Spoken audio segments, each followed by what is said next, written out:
Hi, my name is Jenny Bolton and I'm from the Canadian Centre for Financial Literacy. This presentation is part of the Financial Literacy for Newcomer project funded by CIC.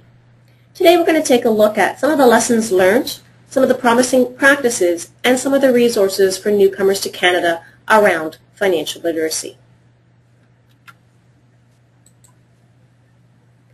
Let's take a look at what we know. We're going to start with some of the findings that we have got from our Case for Financial Literacy report, which was commissioned by the CCFL. The report was based on literature reviews, key informant interviews, and an analysis of the Canadian Financial Capability Survey. Here's what we found. Financial literacy cannot replace good regulation, investment in human capital, sustainable social programs, and effective tax and transfer systems. Low-income and vulnerable people are not necessarily less financially literate, but they face real challenges getting services and advice that meet their needs. What's available may be inadequate, incomplete, or incorrect when applied to low-income and vulnerable clients. Financial literacy programs, if done well, can equip participants to better navigate complex financial systems and highlight opportunities for positive change to public and private financial services and systems. Community financial literacy programs play a very important role in translating basic financial information and advice and adapting it to respond more directly to the life context and needs of low-income and vulnerable people. These interventions can make a really important contribution to the well-being of low-income and vulnerable people if delivered by a trusted and financially literate provider. Here's what we know about some of the effective financial literacy programs that are available. They deliver appropriate and accurate financial literacy education and information in a very accessible and respectful way, so it meets the needs of the clients in their current context, and it's tailored to their needs and challenges. Newcomers have to really be able to trust the provider, both their motives and the accuracy of the information. The information needs to be delivered in a way that is consistent with principles of adult learning, so it needs to be relevant, participatory, and build on existing experience and knowledge. It also has to have a sustainable capacity. We've also learned a lot from our project work with newcomers serving organizations, as well as our field research in newcomer financial literacy. With regards to the newcomers who are accessing financial literacy supports, if we look at the participants from our various projects, there's a few things that we can note. First of all, newcomers face particular challenges in finding financial information, education, and advice. Some of the challenges they face are the low language skills that they have. This is a major barrier to accessing financial services. They often also have low income in the first year of settlement, so poverty creates obstacles to increasing financial literacy. Newcomers who use financial services might also be affected by the lack of accessible and accurate information, and what we find is that newcomers do not achieve adequate financial literacy on their own. Of those accessing financial literacy, 70 to 80% are women, and a larger majority are young and educated with children. Most of them said Canada is more expensive than they expected, and only 10% thought it was less expensive. When asked what their most important learning was, a large number of respondents listed credit, so both credit cards and scores, as their number one learning, closely followed by budgeting, money management, and saving. The topic of taxes was often most requested beforehand, before they came to Canada, yet it was rarely mentioned as an important learning afterwards. While more than 80% have savings goals, only 40% are actually saving, and only 50% have a long-term or retirement plan. Under 50% reported having debt, and the debt was predominantly carried in credit cards, cell phones, and rent. Big purchases, like mortgages, were low on the list. Only 60% claimed to have filed their taxes in the last year. In a few cases, this may be because they weren't residing in Canada last year. We've also learned a lot about offering effective financial literacy support to newcomers. So, for example, one size does not fit all. Tailored curriculum and delivery models are required to make financial literacy supports offered in community organizations more relevant and more accessible to participants. We found that group-based financial literacy works best in organizations that has a very structured learning environment or when it's embedded into other programs. One-on-one financial literacy education can provide more tailored and timely information. And finally, providing ongoing information resources and support in network building to community organizations will improve their capacity to deliver financial literacy supports and become effective community resource links.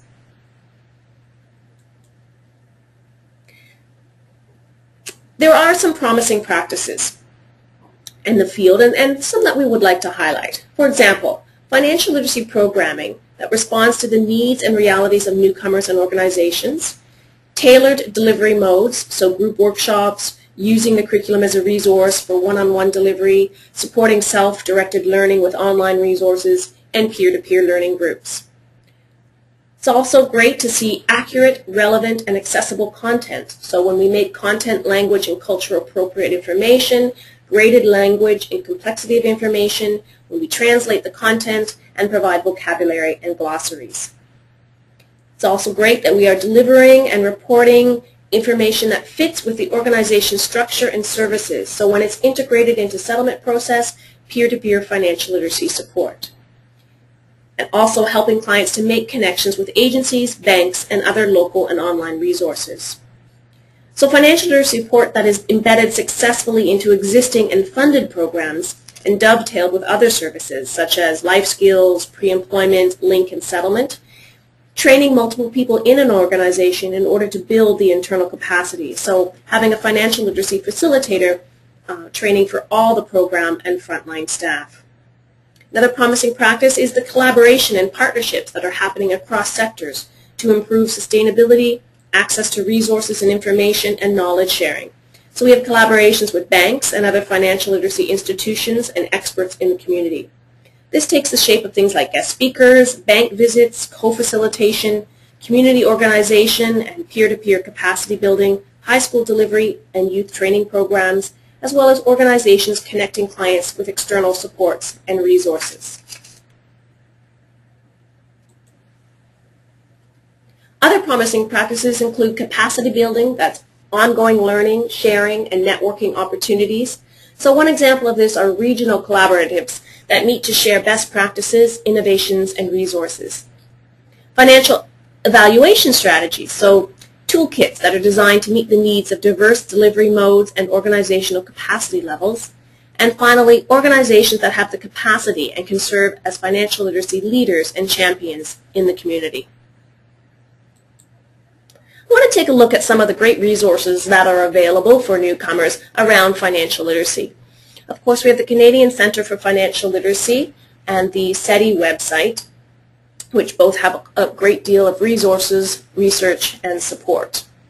We also have the Financial Consumer Agency of Canada website, and the FCAC is an independent agency of the Government of Canada, and they support consumer protection legislation, regulations, and industry commitments for all federally regulated financial entities.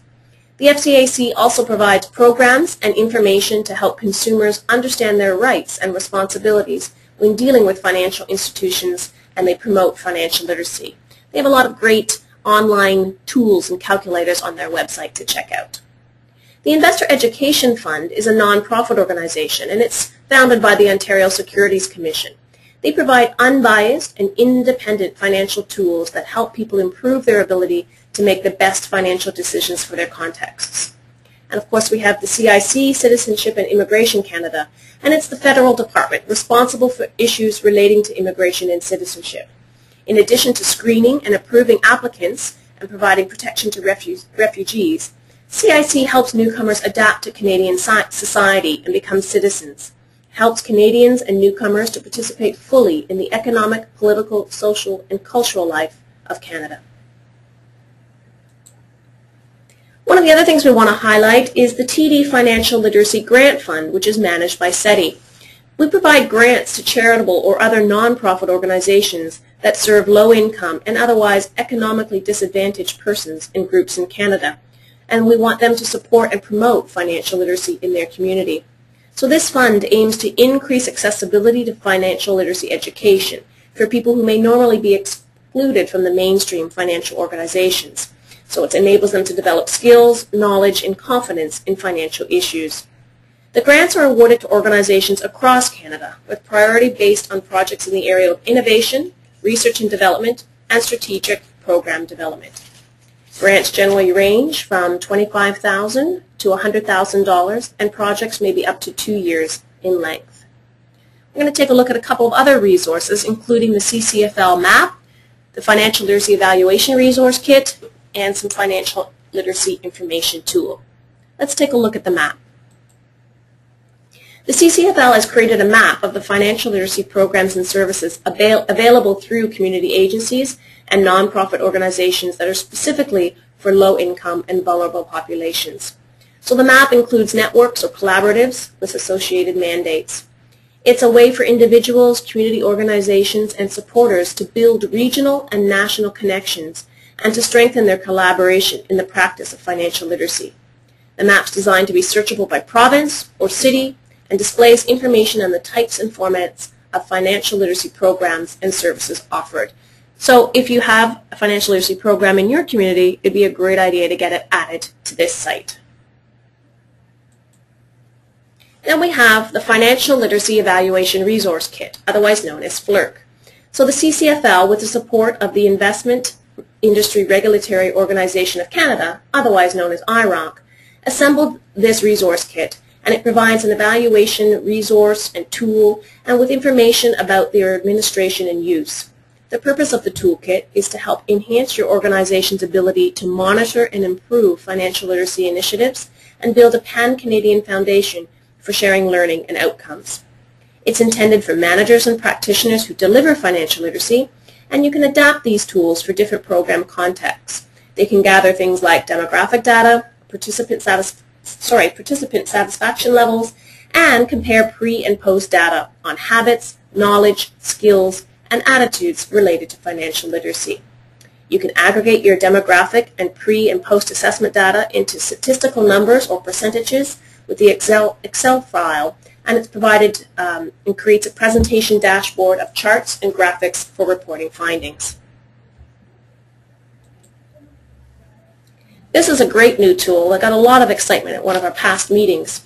It assists settlement workers to quickly assemble information that will help newcomers meet their goals. So it's the Financial Literacy Information Tool. It'll create a customized PDF document containing information about life in Canada based on your client's priorities and needs that you can instantly print or email. The information in this tool has been drawn from materials developed by the Canadian Centre for Financial Literacy. Future phases of the tool will include information from several websites of the Government of Canada, including CIC, FCAC, CMHC, and canlearn.ca. A few other resources to highlight include the Ottawa Community Loan Fund, which has a Newcomer Finances toolkit. This also was produced with funding from CIC, and it's designed to help facilitators address financial topics with newcomers in their program. The toolkit allows facilitators to select topic areas in response to the needs of their students as they arise. We'll proceed through the toolkit topic by topic. They also have a great online point of sale and ATM that newcomers can learn how to use online as opposed to having to learn it in society or at a bank and maybe be a little bit embarrassed. So we have the resource from the Toronto Catholic District School Board, which was just recently introduced in March 2013. It's called English for Financial Literacy. It's an instructor's resource for teaching financial literacy concepts and skills in LINC and adult ESL. It's based for CLB levels 1 to 8, and it serves as a supplementary resource with a planning framework and reproducible sample activities. We also have Cities of Migration, which is a searchable e-resource that provides insights into good ideas that have been launched across the globe. Searches of banking, money, and credit, for example, might yield innovative examples of successful financial inclusion models. A few other great resources include Settlement in Ontario. This website's for newcomers to Ontario and is available in 11 languages. On the daily life, pages topics like personal finance, insurance, consumer protection, and shopping are covered. We have the OAS and GIS eligibility for people who come to Canada as adults. And this toolkit, which is based on a questionnaire, helps people who came to Canada as adults determine whether they're eligible for old age security and the guaranteed income supplement when they turn 65. We have the federal, provincial, and territorial consumer affairs offices, which has the Canadian Consumer Handbook. So this handbook is a source of trusted consumer information. It's created and updated by the Consumer Measures Committee, which is a joint committee of federal, provincial, and territorial governments. The objective of the handbook is to help Canadian consumers become better informed and more confident. And finally, we have Credit Counseling Canada, which is a national organization of non-profit credit counseling agencies, and its members provide education and guidance in money management, credit counseling, and debt payments. We have Settlement.org's Daily Life page, which is an Ontario-focused website, and it's designed to help Canadians settle into their new lives. Financial education topics include consumer protection, personal finance, insurance, and shopping. And of course, one of the big go-to websites is the Canada Revenue Agency site.